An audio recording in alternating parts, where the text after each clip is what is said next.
Friends, welcome to secret of समेल। இன்னைக்கு நம்ம பார்க்க போறது மும்பை ஸ்டைல்ல ஸ்ட்ரீட் ஸ்டைல் அண்டா புர்ஜி. அத நம்ம இன்னைக்கு பார்க்க போறோம். நாம செய்யற முட்டை பொரியல்ல இருந்து கொஞ்சம் வித்தியாசமா இருக்கும். இத வந்துட்டு நீங்க அப்படியே சாப்பிடலாம், ஒரு சைடு டிஷ் மாதிரி சப்பாத்தி கூட ரோல் பண்ணி சாப்பிடலாம். வீடியோக்குள்ள போறதுக்கு முன்னாடி நீங்க என்னோட சேனலுக்கு இப்பதான் முதல் முறையா வரீங்கன்னா இந்த வீடியோ கீழ இருக்க சப்ஸ்கிரைப் பட்டனை மறக்காம பிரஸ் பண்ணிக்கோங்க. பக்கத்துல இருக்க நோட்டிபிகேஷன் பெல்லையும் மறக்காம கிளிக் பண்ணிக்கோங்க. அப்பதான் ஃபியூச்சர் நோட்டிபிகேஷன்ஸ் உங்களுக்கு உடனே வந்து சேரும். ஜூசியான டேஸ்டியான அண்டா புர்ஜி எப்படி செய்யலாம்னு பார்க்கலாம். ஒரு பேன்ல ஒரு டேபிள் ஸ்பூன் அளவுக்கு பட்டர் போட்டுக்கோங்க. கூடவே ஒரு டீஸ்பூன் எண்ணெய் விட்டுக்கலாம். லேசா மெல்ட் ஆனதும் நம்ம வந்துட்டு கொஞ்சமா இஞ்சி இந்த மாதிரி பொடியா நறுக்கி வச்சிருக்கேன். அதே மாதிரி 2 பச்சை மிளகாவை இந்த மாதிரி ஃபைனா சாப் பண்ணி வச்சிருக்கேன். இது ரெண்டையும் இதுல சேர்த்திக்கலாம். லேசா வதக்கி விட்டுருங்க. இஞ்சி பச்சை மிளகாவே கொஞ்சம் நல்லா வதக்கிக்கோங்க. ஓரளவுக்கு நல்லா வதங்கிச்சு. இப்ப வந்துட்டு நான் ஒரு 2 வெங்காயத்தை இந்த மாதிரி ஃபைனா சாப் பண்ணி வச்சிருக்கேன். இந்த வெங்காயத்தை சேர்த்திக்கலாம்.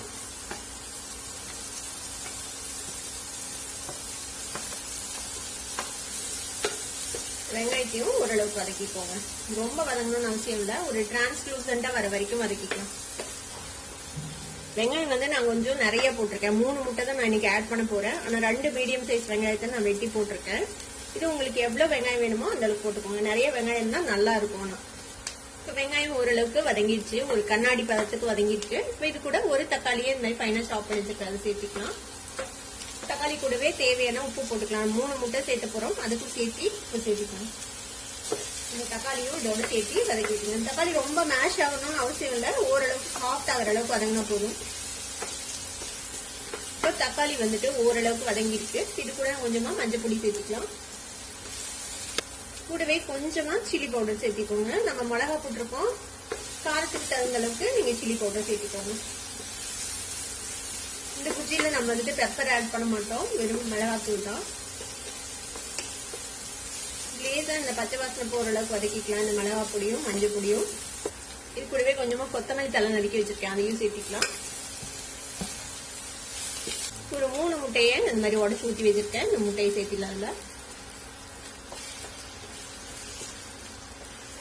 முட்டையும் இதோட சேர்த்து நல்லா வதக்கி விட்டுருங்க, ஸ்கிராம்பிள் பண்ணி விட்டுருங்க.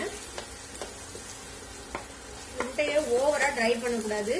ஒரு 3/4 வாசி குக் பண்ணதோடனே நாம ஆஃப் பண்ணிடலாம். கொஞ்சம் சாஃப்டா இருக்கணும், அப்பதான் நல்லா இருக்கும். உடனே இந்த அளவுக்கு வதங்கினா போதும், இதுக்கு மேல ட்ரை பண்ண வேண்டாம். ரொம்ப வர ஆயிடுச்சுன்னா அது நல்லா இருக்காது. ஆஃப் பண்ணிடலாம். நம்ம ஆஃப் பண்ணிட்டு இதை சுட சுட சர்வ் பண்ண வேண்டியதான். மும்பை ஸ்டைல் அண்டா புர்ஜி இப்ப ரெடி ஆயிடுச்சு. இதை வந்துட்டு நீங்க இப்படியே சாப்பிடலாம், இல்ல ஒரு சப்பாத்தி இல்ல பிரெட் கூட நீங்க வச்சுட்டு சர்வ் பண்ணலாம். உங்களோட டின்னரே பினிஷ் ஆயிடும். கண்டிப்பா ட்ரை பண்ணி பாருங்க. ட்ரை பண்ணி பார்த்துட்டு எப்படி இருந்தது அப்படின்னு கமெண்ட்ஸ்ல ஃபீட்பேக் கொடுங்க. இந்த வீடியோ உங்களுக்கு பிடிச்சிருந்தா சப்ஸ்கிரைப் பண்ணுங்க, பக்கத்துல பெல் ஐகானை கிளிக் பண்ணுங்க. அப்பதான் ஃபியூச்சர் நோட்டிபிகேஷன்ஸ் உங்களுக்கு உடனே வந்து சேரும். லைக் பண்ணுங்க, ஷேர் பண்ணுங்க. தேங்க்யூ ஃபார் வாட்சிங் வீடியோ வியூவர்ஸ். Bye bye.